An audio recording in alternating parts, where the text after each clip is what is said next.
Hello guys, welcome back to my YouTube channel. आज हम पढ़ेंगे हड़प्पा सभ्यता के बारे में।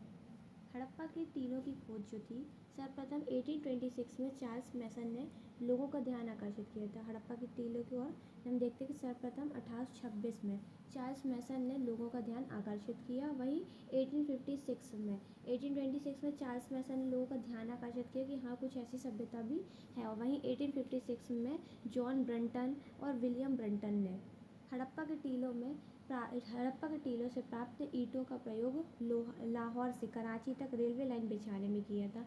1856 में जॉन बर्टन और विलियम ब्रंटर ने हड़प्पा के टीलों से प्राप्त ईंटों का प्रयोग था लाहौर से कराची के मध्य रेलवे लाइन बिछाने में किया। 1853 और 1856 में अलेक्जेंडर कनिंघम ने हड़प्पा के टीलों का सर्वे किया था। 1853 से 56 के बीच में हम देखते हैं अलेक्जेंडर कनिंघम के द्वारा हड़प्पा के टीलों का सर्वेक्षण किया गया था। सबसे पहले 1826 चार्ल्स मैसन आते हैं। इन्होंने हड़प्पा के टीलों की ओर हमारा ध्यान आकर्षित कराया। फिर जॉन ब्रंटर और विलियम ब्रंटर 1856 में आए थे और इन लोगों ने क्या किया था, हड़प्पा से प्राप्त ईंटों का यूज़ किया था लाहौर से कराची के मध्य रेलवे लाइन बिछाने में।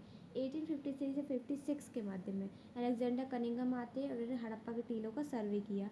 सर्वप्रथम 1921 ईस्वी में भारतीय पुरातत्व सर्वेक्षण विभाग के महानिदेशक सर जॉन मिल्सन के निर्देशन में राय बहादुर दयाराम साहनी ने पंजाब यानी कि वर्तमान पाकिस्तान के मोंटगोमरी जिले में रावी नदी के तट पर स्थित हड़प्पा का अन्वेषण किया था। हड़प्पा सभ्यता की खोज 1921 में 1921 के समय पुरातत्वविद जॉन मार्शल ने की थी। जॉन मार्शल के निर्देशन में राय बहादुर साहनी ने पंजाब वर्तमान पाकिस्तान के मोंटगोमरी जिले में रावी नदी के तट पर की थी। नामकरण इस सभ्यता के लिए 3 नामों सिंधु सभ्यता, सिंधु घाटी सभ्यता और हड़प्पा सभ्यता का हम यूज़ करते हैं। हड़प्पा सभ्यता, सिंधु घाटी सभ्यता और सिंधु घाटी की सभ्यता, ये तीनों ही नाम इस सभ्यता के लिए यूज़ होते हैं। इस सभ्यता के बहुत से केंद्रों का उत्खनन जो है सिंधु घाटी क्षेत्र के बाहर सिंधु घाटी के क्षेत्र के बाहर ही हुआ था। जो सिंधु सभ्यता इसके लिए उपयुक्त नाम नहीं रहा। जो ज़्यादातर जो इसके केंद्र थे, इनका उत्खनन सिंधु नदी घाटी क्षेत्र के बाहर भी हुआ था, इसलिए इससे सभ्यता को सिंधु सभ्यता अकेले नाम देना उपयुक्त नहीं माना गया। पुरातत्व की परंपरा के अनुसार किसी सभ्यता का नामकरण उसके प्रथम उत्खनित स्थल के नाम पर किया जाता है, अतः इसका सर्वप्रथम उपयुक्त नाम हड़प्पा सभ्यता रखा गया। जो भी हम देखते हैं कि पुरातत्व की परंपरा क्या है कि कोई भी सभ्यता है उसका नामकरण जिसमें प्रथम उत्खनित स्थल होगा उसके आधार पर रखा जाता है, अतः इसका सर्वाधिक उपयुक्त नाम हमको क्या मिलता है, हड़प्पा मिलता है। सर्वप्रथम इस सभ्यता का उत्खनन हड़प्पा नामक स्थान पर 1921 में हुआ था। इसी स्थान के नाम पर इसका नाम हड़प्पा सभ्यता रखा गया, अतः तकनीकी रूप से यह हड़प्पा सभ्यता संस्कृति के नाम से जानी जाती है। सर्वप्रथम जॉन मार्शल ने 1924 में इलस्ट्रेट्स लंदन न्यूज़ में प्रकाशित लेख में से सिंधु सभ्यता कहा था। इसे सिंधु सभ्यता 1921 में जॉन मार्शल के द्वारा किया गया था। किस न्यूज़पेपर में किया गया था, तो इलस्ट्रेटेड लंदन न्यूज़ में किया गया था। जॉन मार्शल की पुस्तक का नाम है Mohenjodaro and the its civilisation. Mohenjodaro and the Indus civilisation 1931 में जॉन मार्शल के द्वारा लिखी गई बुक है। वहीं मार्टिमर वीरर ने अपनी पुस्तक लिखी थी civilisation of the Indus valley and beyond में सिंधु सभ्यता कहा है इसको, है ना। मार्टिमर वीरर की पुस्तक का नाम क्या है, civilisation of the Indus valley and beyond. और वहीं जॉन मार्शल की पुस्तक है Mohenjodaro and the Indus civilisation 1931। M.R. Mughal ने इसे बृहत्तर सिंधु घाटी सभ्यता ग्रेटर इंडस वैली सिविलाइजेशन कहा है। M.R. मुगल ने इसे ग्रेटर इंडस वैली सिविलाइजेशन कहते हैं। इनकी पुस्तक का नाम अर्ली हड़प्पन कल्चर है। गार्डन चाइल्ड ने सिंधु सभ्यता को प्रथम नगरीय क्रांति कहा है। इनकी पुस्तक थी the urban revolution. Gordon Childe greater Indus valley civilisation M.R. Mughal. Mortimer Wheeler civilisation of the Indus valley and beyond. और वहीं जॉन मार्शल की बुक है Mohenjodaro and the Indus valley civilisation 1931।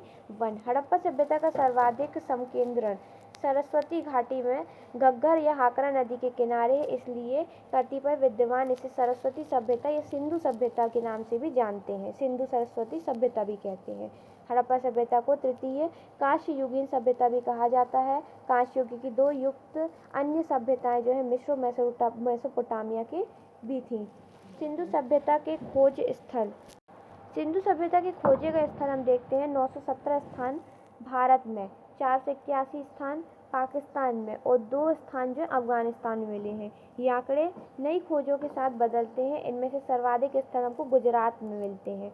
विभाजन से पूर्व खोजे गए अधिकांश स्थल विभाजन के बाद पाकिस्तान में चले गए।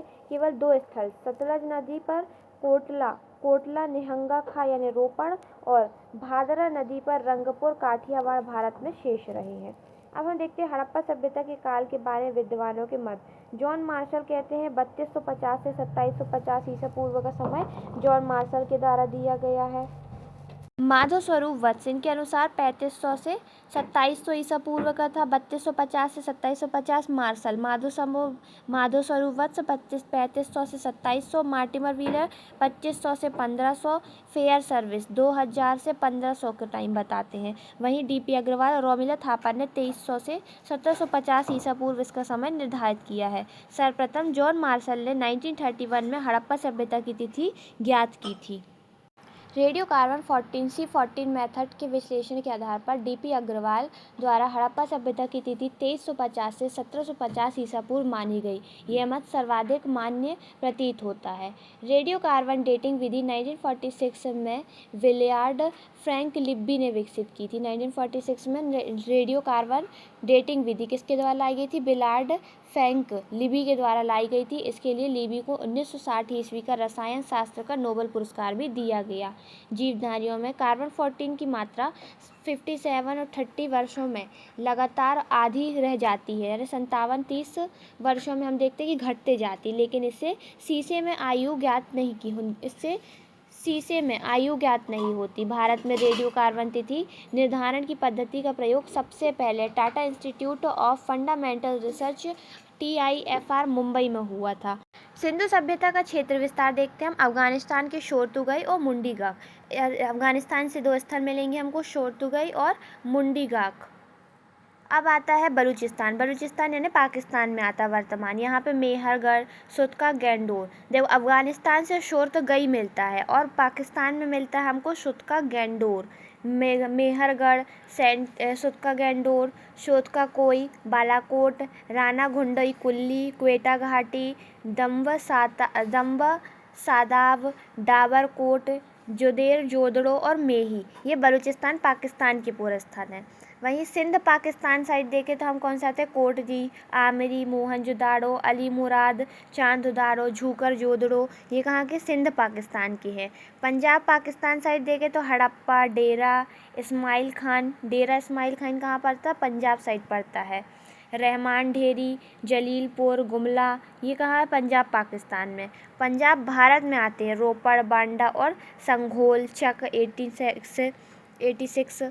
वहीं हरियाणा साइड आता है राखीगढ़ी, बनावली, मित्ताथल। जम्मू कश्मीर का मांडा, पश्चिमी उत्तर प्रदेश में आलमगीर, बड़ागांव, हुलास। राजस्थान का कालीबंगा राजस्थान में। गुजरात और काठियावाड़ में लोथल, रंगपुर, रोजदी, प्रभास पतन, भगत राव। वहीं कच्छ के रण में आता है धौलावीरा, देशलपुर, सुरकोटदा। कालीबंगा, बनावली और राखीगढ़ी प्राक हड़प्पा कालीन स्थल। कौन कौन से? कालीबंगा, बनावली और राखीगढ़ी। रंगपुर और रोजदी ये हड़प्पोत्तर कालीन है। तो हड़प्पा के बाद के समय के कौन से हैं? रंगपुर और रोजदी। वहीं कालीबंगा, बनावली, राखीगढ़ी ये प्राक हड़प्पा कालीन स्थल है। काली बनी राखी हमने ट्रिक बना लिया। प्राक हड़प्पा स्थल है। और रंग रोज कर दिया कब? हड़प्पा के बाद वाले लोगों ने। तो हड़प्पोत्तरकालीन है रंग रोजदी। हड़प्पा सभ्यता का उदय जो है पश्चिमोत्तर भारत में से पहले चली आ रही पाषाण और ताम्र पाषाण सभ्यताओं के निरंतर विकास के फलस्वरूप हुआ। विकसित हड़प्पा सभ्यता का मूल केंद्र पंजाब एवं सिंध में था, किंतु गुजरात, राजस्थान, हरियाणा और पश्चिमी उत्तर प्रदेश तक के क्षेत्र में भी सभ्यता का विस्तार हुआ। हड़प्पा सभ्यता का विस्तार उत्तर में जम्मू कश्मीर से लेकर दक्षिण में नर्मदा तक, पश्चिम में मकरान के समुद्र तट से लेकर पूर्व में उत्तर प्रदेश के मेरठ जिले तक है। इसका कुल क्षेत्रफल 13 लाख वर्ग किलोमीटर है, जिसकी आकृति त्रिभुजाकार है। हड़प्पा सभ्यता का भारतीय सीमा में सर्वाधिक उत्तरी स्थल देखें तो मांडा जम्मू कश्मीर और चेनाब नदी के दाएं तट पर, दक्षिण में दैमाबाद अहमदाबाद महाराष्ट्र, उत्तर प्रदेश में इसका विस्तार 1400 किलोमीटर है। वहीं सर्वाधिक पश्चिमी पुरस्थल सुटका-गैंडोर बलूचिस्तान पाकिस्तान में पड़ता है और आलमगीर यूपी में है। कौन सा पूर्वी पुरस्थल पूर्व पश्चिम विस्तार देखे 1600 लेकर है 1600 किलोमीटर करता है। पूर्व से पश्चिम में 1600 किलोमीटर, उत्तर से दक्षिण में 1400 किलोमीटर तक में फैली हुई है। हड़प्पा सभ्यता का सर्वाधिक उत्तरी छोर मुंडीगौक और शोरतुगोई दोनों अफगानिस्तान में है। सर्वाधिक उत्तरी छोर कौन सा आता है? मुंडीगौक और शोरतुगोई, ये दोनों अफगानिस्तान के हैं। इन दोनों में भी शोरतुगोई हड़प्पा सभ्यता का सर्वाधिक उत्तरी छोर आता है शोरतुगोई। ये दोनों स्थल हिंदू कुश पर्वत के उत्तर में स्थित है। शोरतुगोई से हमको नहर प्रणाली के साक्ष्य मिलते हैं। शोरतुगोई जो अफगानिस्तान साइड आता है, इससे हमको नहर प्रणाली के साक्ष्य मिलते हैं। शोरतुगोई की खोज 1976 ईस्वी में होती है आमू दरिया के किनारे, और जो वही मुंडीगौक है, मुंडीगौक दक्षिणी अफगानिस्तान में स्थित है। सैंधव स्थलों का सर्वाधिक संकेंद्रण या विस्तार देखते हैं तो हकरा और गघरा यानी सरस्वती मार्ग में मिलता है। सिंधु सभ्यता के निर्माता। सिंधु सभ्यता में कम से कम 4 प्रजातियां थी। प्रोटो ऑस्ट्रेलाइड यानी कि कॉकेशियन, भूमध्य सागरीय, मेडिटेरियन, इनका संबंध द्रविड़ जाति से बताया जाता है, अल्पाइन और मंगोलाइड। मंगोलाइड जो थी योगी पुजारी की मूर्ति मंगोलाइड प्रजाति की है। हड़प्पा सभ्यता के लोग मुख्यतः भूमध्य सागरीय थे। हड़प्पा सभ्यता के निर्माता ये थे द्रविड़ थे। सर्वप्रथम बीबी लाल ने प्रतिपादित किया कि हड़प्पा सभ्यता के लोग एवं ऋग्वैदिक आर्य एक ही थे। किसने बताया? बीबी लाल ने बताया है। विभिन्न विद्यमान और सिंधु सभ्यता के निर्माता डॉक्टर लक्ष्मण स्वरूप और रामचंद्र आर्यों को मानते हैं इनके निर्माता। हड़प्पा सभ्यता का निर्माता सिंधु सभ्यता के निर्माता आर्यों को लक्ष्मण स्वरूप और रामचंद्र ने माना है। वहीं गॉर्डन चाइल्ड और व्हीलर केमस सुमेरियन या मेसोपोटामिया के लोगों को मानते हैं। राखलदास बनर्जी और सुनीता चटर्जी द्रविड़ों से उत्पत्ति मानते हैं। अमलानंद घोष और धर्मपाल अग्रवाल सोथी संस्कृति, वहीं फेयर सर्विस और रोमिला थापन ने ग्रामीण संस्कृति बलूची या ग्रामीण संस्कृति को सिंधु सभ्यता का निर्माता माना है। गार्डन चाइल्ड और क्या तो कहते हैं व्हीलर, गार्डन चाइल्ड और व्हीलर सुमेरियन या मेसोपोटामिया या फिर सुमेरियन संस्कृति, गार्डन चाइल्ड और व्हीलर आर्य को माना है लक्ष्मण स्वरूप एवं रामचंद्र ने। राम और लक्ष्मण ने क्या माना कि आर्य आके क्या तो कहते हैं सिंधु सभ्यता का निर्माण कर दिए। तो हमने ट्रिक बना ली, आर्य आए और लक्ष्मण ने बोला, लक्ष्मण राम कहते कि इन्होंने सिंधु सभ्यता बना दी। वहीं बच्चे थे ये तो बोले सब कुछ मेरा है। तो सुमेरिया या मेसोपोटामिया के जो लोग थे इन्होंने किया क्या, इनके अनुसार ये सिंधु सभ्यता के निर्माता किसके अनुसार?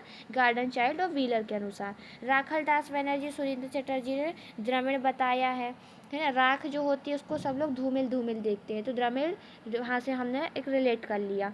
वहीं अमलानंद घोष और धर्मपाल अग्रवाल सोती संस्कृति और फेयर सर्विस और रोमिला थापर जो हैं ये फेयर बातें करते थे। इन लोगों ने क्या बोला कि ग्रामीण संस्कृति या बलूची ग्रामीण संस्कृति से उत्पत्ति हुई है।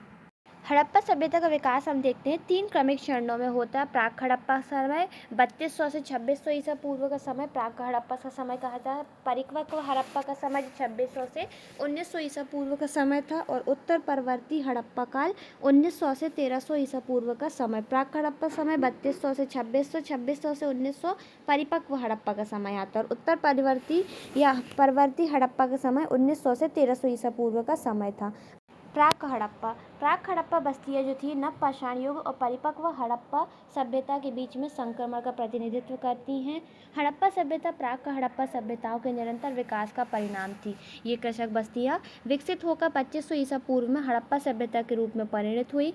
M.R. मुगल ने चोलिस्तान के उत्खनन के आधार पर इसे प्राक हड़प्पा या प्रारंभिक हड़प्पा नगर दिया। अब हम देखते हैं प्राक हड़प्पा सभ्यता के प्रमुख स्थल, जिसमें पहला आता है बलूचिस्तान, जिसका आता है मेहरगढ़। बलूचिस्तान मेहरगढ़ से प्रस्तर युग से हड़प्पा संस्कृति तक निरंतर वास एवं सांस्कृतिक विकास का प्रमाण मिलता है। अगर हम मेहरगढ़ को देखें तो इससे प्रस्तर युग से हड़प्पा संस्कृति तक के निरंतर वास और सांस्कृतिक विकास का हम एक परिणाम देख सकते हैं। मेहरगढ़ प्राक हड़प्पा का सबसे प्राचीन स्थल है। हड़प्पा संस्कृति की सबसे प्राचीन स्त्री मृड मूर्ति मेहरगढ़ से मिलती है। नौशारों और मेहरगढ़ से स्त्रियों की मृड मूर्तियाँ मिली हैं जिनकी मांग में सिंदूर है। कहाँ से मिली? नौशारों और मेहरगढ़ से हमको स्त्रियों की मृत मूर्तियाँ मिलती हैं जिनकी मांग में हमें सिंदूर मिलता है। नाल से गरुड़ आकृति की मुहर मिली है जो अपने पुंज में सर्प को दबाए हुए हैं। नाल से गरुड़ आकृति की मुहर मिली है जो अपने पुंज में सर्प दबाए हुए हैं। और नौशारों मेहरगढ़ से स्त्रियों की मृत मूर्तियाँ मिली हैं जिनकी मांग में हमको सिंदूर मिलता है। मेही से हमको कब्र में कब्र से सिर रहित स्त्री की आकृति से युक्त ताम्र दर्पण मिला। कहाँ से? मेही से एक कब्र से सिर रहित स्त्री की आकृति से युक्त ताम्र दर्पण मिला है। सबसे प्राचीनतम स्त्री मृद मूर्ति जो हमको कहाँ से मिलती है? मेहरगढ़ से ही मिलती हैं। दूसरा आता है सिंध का कोटजी या आमरी। सिंध कोटजी आमरी देखें तो अपने सिंधु पूर्व निक्षेपों के लिए प्रसिद्ध है। आमरी में हड़प्पा सभ्यता के शुरू होने के पहले ही अपनी बस्तियों की किलेबंदी हो गई थी। आमरी में पुरानी सिंधु पूर्व संस्कृति और परवर्ती सिंधु सभ्यता के बीच संक्रमण काल परिलक्षित होता है। कोटडीजी, ये जो देखें तो कोटडीजी सिंध प्रांत के खैरपुर में स्थित है।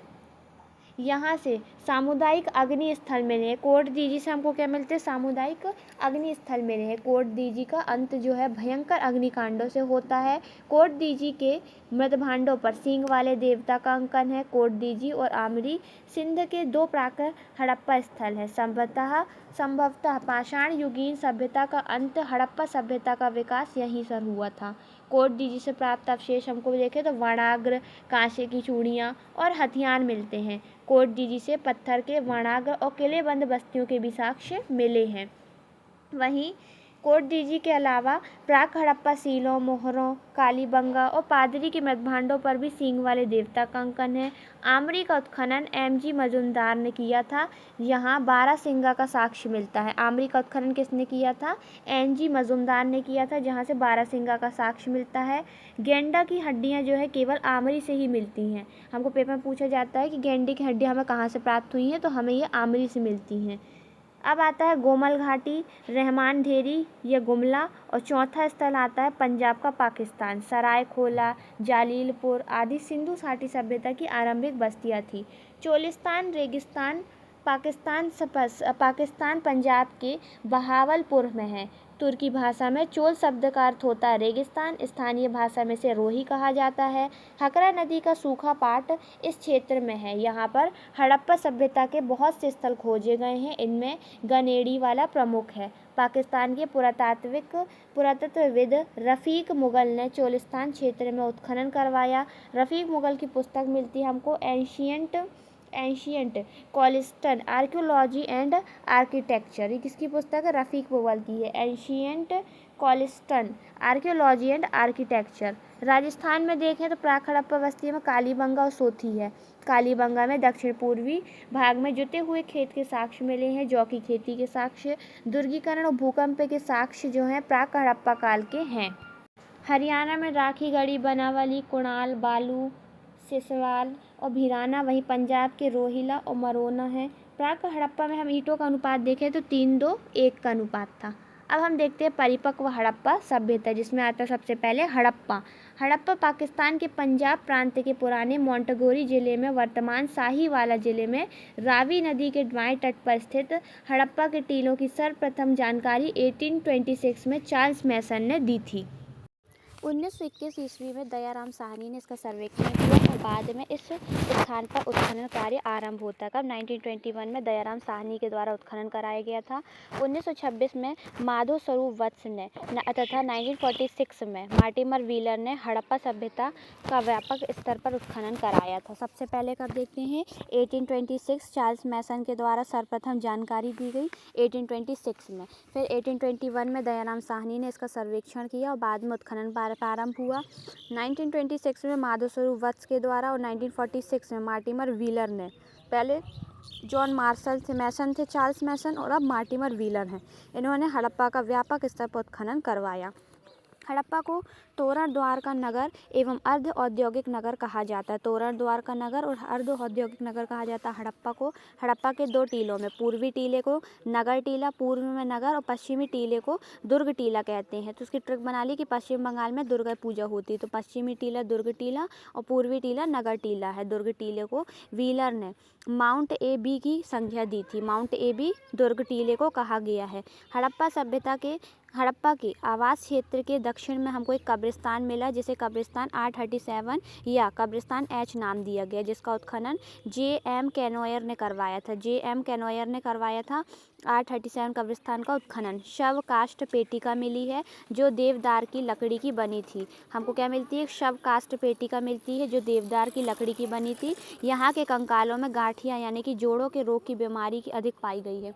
हड़प्पा से प्राप्त जो हमको कंकाल मिल रहे हैं इनमें हम देखते हैं कि गांठिया यानी जोड़ों के दर्द की बीमारी अधिक पाई गई है। पिग्गट ने हड़प्पा और मोहनजोदाड़ो को सिंधु सभ्यता की जुड़वा राजधानी कहा है। किसने? पिग्गट ने बोला है। हड़प्पा और मोहनजोदाड़ो को सिंधु सभ्यता की जुड़वा राजधानी पिग्गट ने बोला है। हड़प्पा और मोहनजोदाड़ो के बीच की दूरी देखें तो 640 किलोमीटर की है।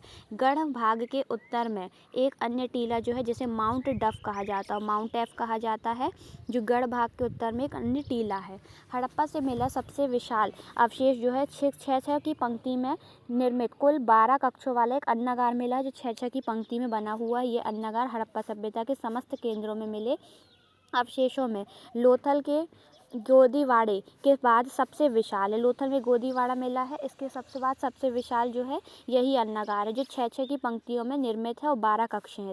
प्रत्येक अन्नागार जो है 50 गुणा 20 फीट का है। अन्नागार देखें नगर के पश्चिम द्वार के पास है। इसे व्हीलर ने शस्त्रागार परिसर कहा है। व्हीलर इसको क्या बोलते हैं? शस्त्रागार परिसर। हड़प्पा के सभी घरों से शौचालय के अवशेष मिले हैं। ऋग्वेद के हरियूपिया का समीकरण जो है हड़प्पा से किया जाता है। हड़प्पा के जितने भी घर थे वहाँ पर हमको शौचालय की व्यवस्था मिलती है। एक विशाल अवशेष मिला 6 पंक्तियों का, सबसे बड़ा विशाल 6 की 2 पंक्तियों में निर्मित कुल 12 कक्षों का एक अन्नागार मिल रहा है हमको जो 50 गुणा 20 फीट का है, जो लोथल के गोदीवाड़ा के बाद सबसे विशाल है। वहीं सभी घरों में शौचालय के अवशेष मिल रहे हैं। हरूपीय शब्द जो मिलता है ऋग्वेद में, इसको हम हड़प्पा से रिलेटेड करके मानते हैं। वहीं देखें तो हड़प्पा से मिले अन्य महत्वपूर्ण अवशेष में आते हैं कर्मचारियों के आवास और मजदूरों के बैंकर यानी कि श्रमिक आवास मिलते हैं हमको। कहाँ से? हड़प्पा में श्रमिक रहते थे, इसका प्रमाण देता है श्रमिक आवास। पीतल की इक्का गाड़ी मिली है। एक मुद्रा पर पैर में सांप दबाए हुए गरुड़ का चित्र मिला है। गरुड़ का चित्र जिसमें एक मुद्रा पर पैर में सांप दबाया हुआ है। पीतल की इक्का गाड़ी मिली है। स्त्री के गर्भ से निकलते हुए पौधे वाली मृत मूर्तियाँ मिली हैं। मार्शल ने इसे पृथ्वी माता कहा है क्योंकि इसी गर्भ से क्या निकल रहा है? पौधा निकल रहा है, तो हमने बोल दिया कि ये पृथ्वी माता है। नर का बंध प्रस्तर यानी कि पुरुष के धड़ की पाषाण मूर्ति मिली है। ईंटों के वृत्ताकार चबूतरे मिले हैं। 2 पाषाण मूर्ति, लाल पत्थर की मानव निर्मित और काले पत्थर की नर्तकी की मूर्ति भी मिली है। अब हम देखते हैं हड़प्पा कालीन स्थल और उनके खोज उत्खनन करता। हड़प्पा की खोज दयाराम साहनी ने की थी। मोहनजोदाड़ो, मोहन रख लो तो मोहनजोदाड़ो राखलदास बनर्जी ने 1922 में खोज की थी। 1921 हड़प्पा की खोज दयाराम साहनी ने की थी। सुटका गैंडोर RL स्टाइल ने की थी। चांदोदाड़ो, चांद कैसा है? मज़ेदार है, तो NG मजुमदार ने की थी। कोटजी की धुरिये डाबरकोट अर्नेस्ट मैके ने की थी। अर्नेस्ट मैके डाबरकोट। रोपण यज्ञदत्त शर्मा। राखीगढ़ी रफीक मुगल सूरजभान की राखीगढ़ी। बनावली बिष्ट रविंद्र सिंह बिष्ट। बनावली बिष्ट हरियाणा पड़ता है अपन का, तो बनावली रविंद्र सिंह बिष्ट। धौलावीरा रविंद्र सिंह बिष्ट। देशलपुर, इसकी खोज किसने की है? PP पांडे और MA ढाके ने की है। लोथल SR राव। सुटका गैंडोर जगपति जोशी। रंगपुर माधो स्वरूप वत्स। माधव के रंग में रंग दिया तो ट्रिक बना लिया। रंगपुर माधो स्वरूप वत्स। आलमगीरपुर यज्ञदत्त शर्मा ने किया है। काली थी अमलानंद घोष ने, काली की घोषणा कर दिया तो कालीबंगा अमलानंद घोष। दैमाबाद ऐसे सली। शोतकागोह डेल्फ मांडा मधुवाला और JP जोशी ने। साहिवाल रावी नदी किनारे है। कौन सा? हड़प्पा कहाँ था? साहिवाल रावी नदी किनारे। मोहनजोदाड़ो लरकाना पाकिस्तान में, सिंध पाकिस्तान में सिंधु नदी के किनारे। सुटका गैंडोर बलूचिस्तान पाकिस्तान में दाश्क नदी के किनारे। चांदोदाड़ो सिंध पाकिस्तान में पड़ता है, सिंधु नदी के किनारे। डावरकोट बलूचिस्तान पाकिस्तान में है, झोब घाटी के किनारे, नदी के किनारे। कोटदीजी सिंध पाकिस्तान में, सिंधु नदी के किनारे। रोपड़ पंजाब में, सतलज नदी के किनारे। राखीगढ़ी हरियाणा में, हिसार में पड़ता है, घग्गर नदी के किनारे। बनावली फतेहाबाद हरियाणा में है, घग्गर नदी के किनारे। धौलावीरा कच्छ गुजरात। मनहर या मनहर नदी के किनारे। देशलपुर कच्छ गुजरात में है। देशलपुर कच्छ गुजरात। लोथल अहमदाबाद गुजरात में स्थित है, भोगवा नदी के किनारे। सुतका जो है सुतकोटदा कुछ गुजरात में पड़ता है। रंगपुर अहमदाबाद गुजरात में मादर नदी के किनारे। आलमगीरपुर यूपी मेरठ में पड़ता है हिंडन नदी के किनारे। कालीबंगा हनुमानगढ़ राजस्थान में घग्गर नदी के किनारे। दैमाबाद अहमदनगर महाराष्ट्र में प्रवरा नदी के किनारे। दैमाबाद। छोटकागोह बलूचिस्तान पाकिस्तान में शादीकोट नदी किनारे। मांडा जम्मू कश्मीर चिनाब नदी किनारे। तो ये स्थल और उनके किसके किनारे हैं, कहाँ स्थित हैं, किसने उत्खनन किया था, ये हमसे बहुत बार प्रश्न पूछ लिया जाता है। हड़प्पा से हमें इसके अलावा गेहूँ जौ के दाने मिले हैं। एक बर्तन पर बना मछुआरे का चित्र मिलता है। शंख का बना बैल मिलता है। वहीं धूसर पाषाण की पुरुष नर्तकी की आकृतियाँ मिलती हैं। हड़प्पा से प्राप्त पत्थर की जो नृत्य रत या नष्टी हुई आकृति को मिली है उसे जॉन मार्शल नटराज शिव कहते हैं। तांबे की मानवीकृत आकृति मिली है। वहीं प्रसाधन मंजूषा कांसे का दर्पण मनुष्य के शव के साथ बकरे का अस्थि पंजर मिला है।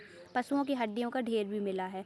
हड़प्पा से HR समाधि 16 ताम्र भट्टियाँ 6 लड़कियों के सोने का हार लड़ियों के सोने का हार तांबे की मुहर तांबे के कटार हिरण पर आक्रमण करते कुत्ते की पीतल मूर्ति तांबे का पैमाना गधे कच्छर की कछुए की हड्डियाँ अन्य कूटने के चबूतरे मुहर पर गरुड़ का अंकन और मुहर पर समारोह का दृश्य आदि भी मिले हैं।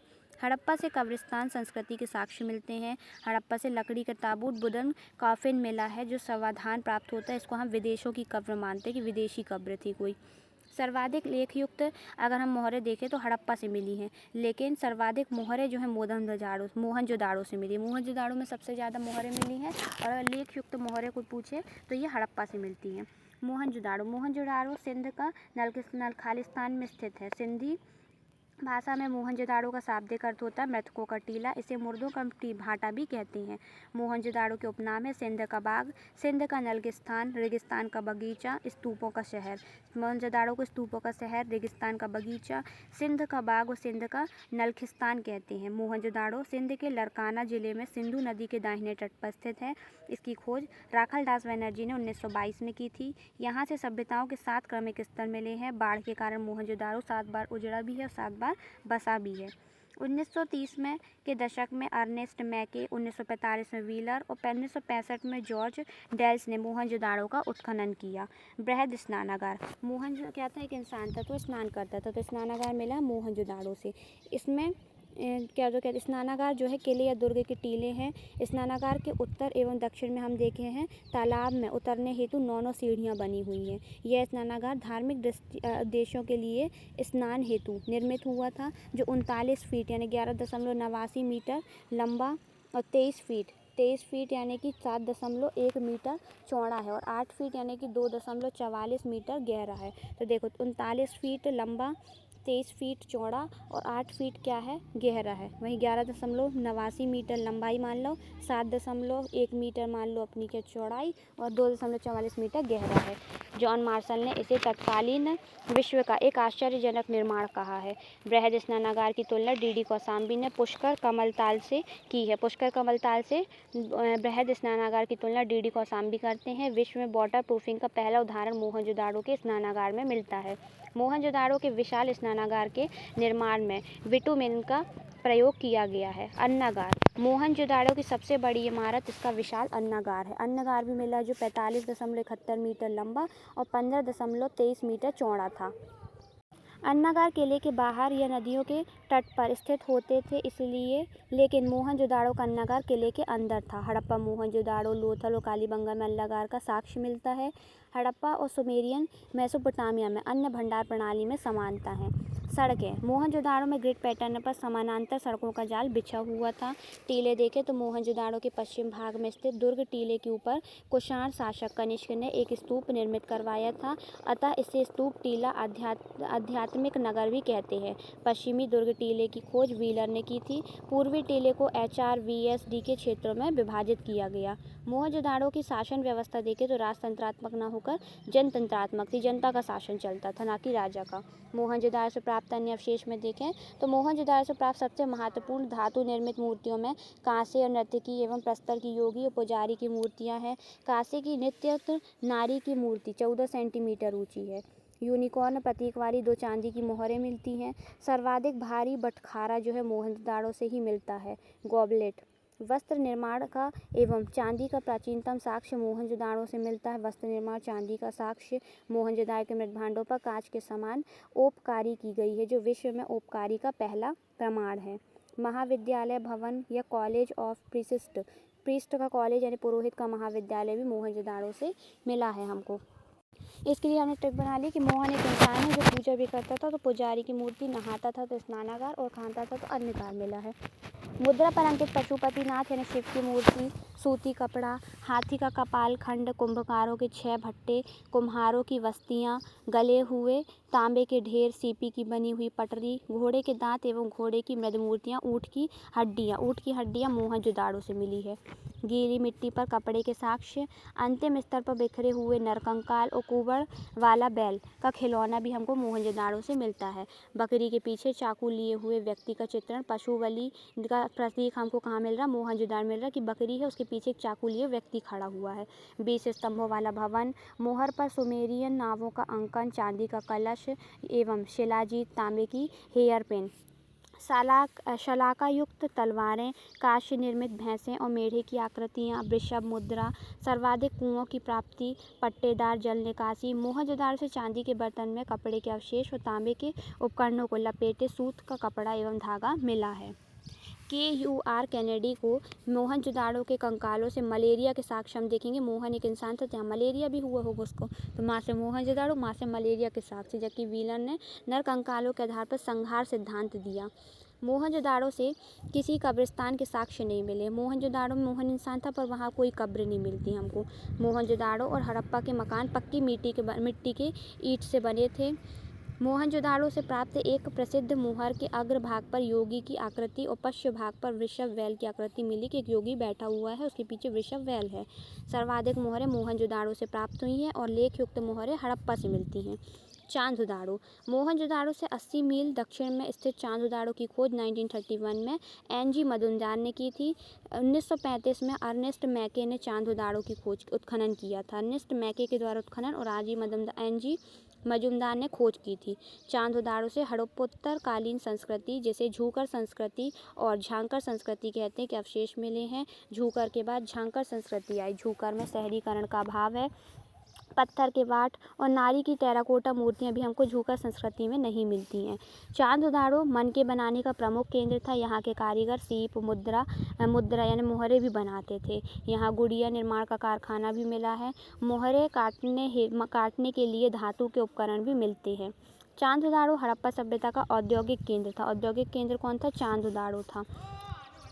चांदुदाड़ो एकमात्र पुरा स्थल है जहाँ से वक्राकार ईंट मिली है। वक्राकार ईंट के हमको साक्ष्य कहाँ से मिलते हैं? इंटरलॉक या वक्राकार ईंट हमें चांदुदाड़ो से मिली है। चांदुदाड़ो से किसी दुर्ग का अस्तित्व नहीं मिलता है। चांदुदाड़ो से प्राप्त प्रमुख अवशेष देखें तो अलंकृत हाथी के खिलौने, बिल्ली का पीछा करते हुए कुत्ते के पदचिन्ह, सौंदर्य प्रसाधन में लिपस्टिक मिली है। बिल्ली का पीछा करते हुए कुत्ते के चिन्ह भी मिले हैं। चांदुदाड़ो से चासे चिन्ह, चासे चांदुदाड़ो, शाही की दवात और बैलगाड़ी और इक्का गाड़ी भी मिलती है। अली मुराद सिंध में स्थित ग्रामीण स्थल है। अली मुराद से एक कुआं भी मिला है। लोथल भोगवा एवं साबरमती नदी के संगम पर खंबात की खाड़ी में स्थित है, जो अहमदाबाद के गुजरात में पड़ता है। 1957 में RS राव ने इसकी खोज की थी। लोथल को RS राव ने लघु हड़प्पा या लघु मोहनजोदाड़ो कहा गया। लोथल थल है, थल यानी छोटा थल, तो हमने ऐसे करके ट्रिक बना ली। लोथल, लघु हड़प्पा, लघु मोहनजोदाड़ो। लोथल से आवासीय क्षेत्रों में घरों में वृत्ताकार चतुर्भुजाकार अग्निवेदी मिली है। लोथल हड़प्पा सभ्यता का एक प्रमुख बंदरगाह था। यहाँ से पश्चिमी एशिया से व्यापार होता था। लोथल क्या था? गुजरात में पड़ता, वहाँ बंदरगाह था समुद्र किनारे। लोथल में गढ़ और नगर दोनों एक ही रक्षा प्राचीर से घिरे थे। पश्चिमी दुर्ग क्षेत्र को SR राव ने एक्रोपोलिस की संख्या दी है किसको? पश्चिमी दुर्ग टीले को। वहीं दुर्ग क्षेत्र में 64 कक्षों वाले भंडार गृह का साक्ष्य भी मिला है, क्योंकि वहाँ पे सामान आता जाता था, तो हमें सीधी सी बात है कि वहाँ बंदरगाह है तो वहाँ पे भंडार गृह भी होगा। लोथल में दुर्ग पश्चिम में नहीं बल्कि दक्षिण पूर्व में स्थित है। लोथल में दुर्ग हम देखें तो पश्चिम में नहीं थे, दक्षिण पूर्व में स्थित थे। लोथल के पूर्वी भाग में जहाज की गोदी यानी डॉकयार्ड मिली है। इसका आकार 214 गुणा 36 मीटर है और गहराई 3.30 मीटर है। यह पक्की ईंटों से बना है। लोथल का गोदीवाड़ा सबसे विशाल हड़प्पा संरचना है। ये गोदीवाड़ा भुगवा नदी से जुड़ा है। गोदीवाड़ा या डॉकयार्ड कहाँ मिल रहा है हमको? लोथल से मिलता है। हड़प्पा सभ्यता की सबसे बड़ी संरचना कौन सा? लोथल का गोदीवाड़ा, हड़प्पा का अन्नागार, फिर मोहनजोदाड़ो का अन्नागार, फिर आता है मोहनजोदाड़ो का स्नानागार है। इसका क्रम आ जाए कभी तो क्या बताएंगे? लोथल का गोदीवाड़ा, फिर आता है हड़प्पा का अन्नागार, फिर मोहनजोदाड़ो का अन्नागार और फिर आता है मोहनजोदाड़ो का स्नानागार। कालीबंगा के समान छिद्र युक्त बालक की खोपड़ी मिली है हमको। कहाँ से? कालीबंगा के जैसे छिद्र युक्त बालक की खोपड़ी मिलती है लोथल से, जो खोपड़ी पर शल्य चिकित्सा का प्राचीनतम प्रमाण है। शल्य चिकित्सा का प्राचीनतम प्रमाण हमको लोथल से मिलता है। कालीबंगा के जैसे छिद्र युक्त बालक की खोपड़ी मिलती है जिसमें हमें शल्य चिकित्सा का प्राचीनतम प्रमाण मिलता है। लोथल से मिली फारस की मोहर और पक्के रंग से रंगे हुए पात्रों के मिलने से यह पता लगता है कि लोथल पश्चिमी एशिया से सामुद्रिक व्यापार का एक प्रमुख केंद्र था। फारस की जो मोहर है लोथल से हमको मिलती है और पक्के रंग से रंगे हुए पात्र मिल रहे हैं, जो हमें क्या बताया कि लोथल पश्चिम एशिया से सामुद्रिक व्यापार का एक प्रमुख केंद्र भी था। लोथल से चावल का प्रथम साक्ष्य मिलता है। चावल का प्रथम साक्ष्य हमको कहाँ से मिल रहा है? लोथल से मिल रहा है। लोथल से मिली प्रमुख वस्तुएं जिसमें डॉकयार्ड मिलता है, गोदीवाड़ा जिसको कहते हैं डॉकयार्ड, धान्य, चावल एवं बाजरे का साक्ष्य मिलता है। लोथल से फारस की मोहर मिली है। 3 युगल समाधि मिली है। HR राव ने इसे सती प्रथा का प्रतीक माना है। 3 युगल समाधि मिली है जिसको मान रहे हैं HR मुगल कि ये एक सती प्रथा का प्रमाण था। घोड़े की लघु मूर्तियाँ, मृद मूर्ति, मिट्टी की मम्मी का मॉडल, नावों के 5 मॉडल, 2 मोहरें एवं मिट्टी का साहुल मिला है। हाथी दांत का स्केल, लकड़ी का अन्नागार, रंगाई कुंड, गौरिल्ला की मृत मूर्ति, बतख, खरगोश, कृष्ण, कुत्ता और वृषभ की तांबे की मूर्ति, तांबे की कार्यशाला, दिशा सूचक यंत्र, बटन के आकार की मोहर, बाट एवं माप इकाई एवं पाषाण उपकरण, वृत्ताकार चक्की के 2 पार्ट मिले हैं। तो इसको याद करने की ट्रिक क्या मान लेंगे कि हम लोथल डॉकयार्ड था तो वहाँ माप के लिए काम होता था, तो बाट और माप के पाषाण उपकरण मिलेंगे। दिशा देखने के लिए दिशा सूचक यंत्र मिलेगा। लोथल की समुद्र देवी की नाम सिकोतरी माता था। लोथल में एक समुद्र की देवी थी, उसका नाम क्या था? सिकोतरी माता। लोथल से हमको अग्निकुंड के साक्ष्य मिले हैं। कब्रों में कंकालों के सिर उत्तर में और पैर जो रहते रहे दक्षिण की ओर होते थे। लोथल से प्राप्त एक मृदभांड पर एक कौवे और एक लोमड़ी उत्कीर्ण है। इसका साम्य पंचतंत्र की कथा चालाक लोमड़ी से लिया जाता है। लोथल से मालिक के साथ बकरी दफनाने के साक्ष्य भी मिलते हैं। कहाँ? लोथल से। लोथल में मिले एक मकान में दरवाजा गली की तरफ ना खुलकर कहाँ खुल रहा है? सड़क की तरफ खुल रहा है, जबकि संपूर्ण हड़प्पा सभ्यता के अन्य मकानों में दरवाजे जो थे गली की तरफ खुलते थे। लोथल में एकमात्र ऐसा मकान मिला है जिसका दरवाजा गली की तरफ ना खुलकर सड़क की ओर खुलता है। लोथल से मृड पट्टिका पर उत्कीर्ण सींग युक्त देवता की आकृति भी प्राप्त हुई है। कालीबंगा राजस्थान के हनुमानगढ़ जिले में स्थित कालीबंगा की खोज प्राचीन सरस्वती के बाएं तट पर अमलानंद घोष ने की थी। काली ने घोषणा कर दिया किसने? काली है तो बंगा, कालीबंगा कहाँ मिला? अमलानंद घोष ने इसकी खोज की थी सरस्वती के बाएं तट पर 1953 में। यहाँ के उत्खनन से हड़प्पा कालीन सांस्कृतिक युग के 5 स्तर मिलते हैं। दशरथ शर्मा ने इसे हड़प्पा सभ्यता की तीसरी राजधानी कहा। दशरथ शर्मा कालीबंगा को क्या कहते हैं? हड़प्पा सभ्यता की तीसरी राजधानी। कालीबंगा से प्राक हड़प्पा और हड़प्पा कल के अवशेष मिले हैं। यहाँ से हड़प्पोत्तर सभ्यता के भी साक्ष्य मिले हैं। कालीबंगा प्राक हड़प्पा सभ्यता और हड़प्पोत्तर काल तीनों से अवशेष देती है। 1961 ईस्वी में BK थापर और BB लाल ने भी BK थापर और BB लाल ने भी कालीबंगा में उत्खनन किया था। कालीबंगा से प्राप्त हड़प्पा काल के जुते हुए खेत का साक्ष्य मिला जो प्राक हड़प्पा काल का है। जारीदार जुताई तथा 2 फसलों की एक साथ बुआई का साक्ष्य कालीबंगा से मिला। चना और सरसों को दोनों को एक साथ बोने का साक्ष्य हमें कहाँ मिल रहा है? कालीबंगा से मिल रहा है। कालीबंगा से 7 आयताकार हवन कुंड और अग्निकुंड के भी साक्ष्य मिल रहे हैं। कालीबंगा से बेलनाकार मोहर मिली है जो समकालीन मेसोपोटामिया सभ्यता में प्रचलित थी। बेलनाकार मोहर कहाँ से मिल रही है हमको? कालीबंगा से मिल रही है।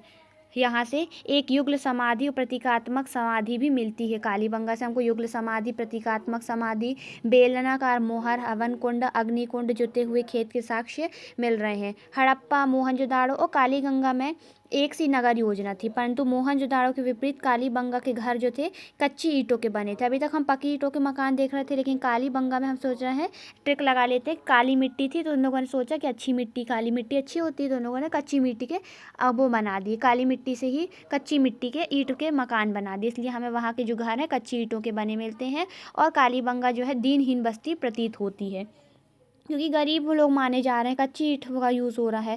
सार्वजनिक नाली नहीं मिली है, लेकिन लकड़ी की नाली मिलती है। कालीबंगा से हमको लकड़ी की नाली मिली, कोई सार्वजनिक नाली नहीं थी। इस प्रकार यह स्पष्ट शहरी जल निकास प्रणाली का अभाव दिखाई देता है। जो जल निकास प्रणाली शहरी होती है, शहरों में होती है, उसका अभाव था कालीबंगा में। यहाँ पे सार्वजनिक नाली नहीं थी, बल्कि लकड़ी की नाली मिलती है। कालीबंगा से अपवाद स्वरूप पक्की सड़क मिली है। पक्की सड़क हमको कहाँ से मिलती? कालीबंगा से मिलती। कालीबंगा में पश्चिमी तीरों के दो पृथक पृथक परंतु परस्पर संबद्ध खंड मिले हैं। दुर्ग का द्विभागीकरण सिर्फ यहीं से मिलता है।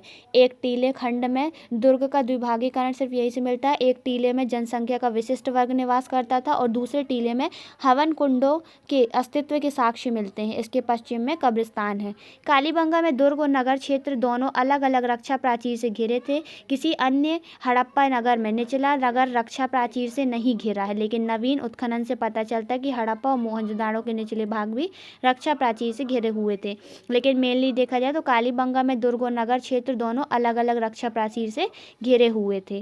कालीबंगा में कोई स्पष्ट जल निकास प्रणाली नहीं, हमने देख लिया, हमको लकड़ी की नालियाँ मिल रही हैं।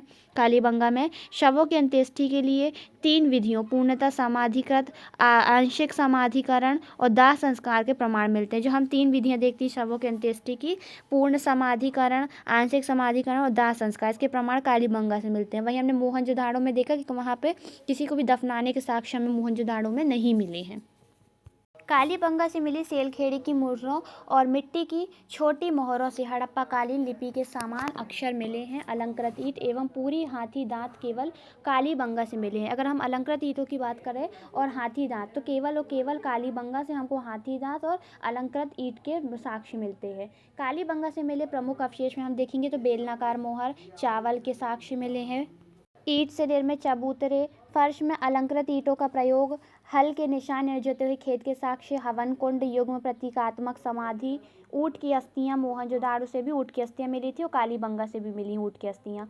खिलौना, गाड़ी एवं पहिए, तांबे की आक्रामक मुद्रा में वृषभ मूर्ति, सिलबट्टा, भूकंप के प्राचीनतम साक्ष्य मिलते हैं हमें। कहाँ? कालीबंगा से भूकंप के प्राचीनतम साक्ष्य।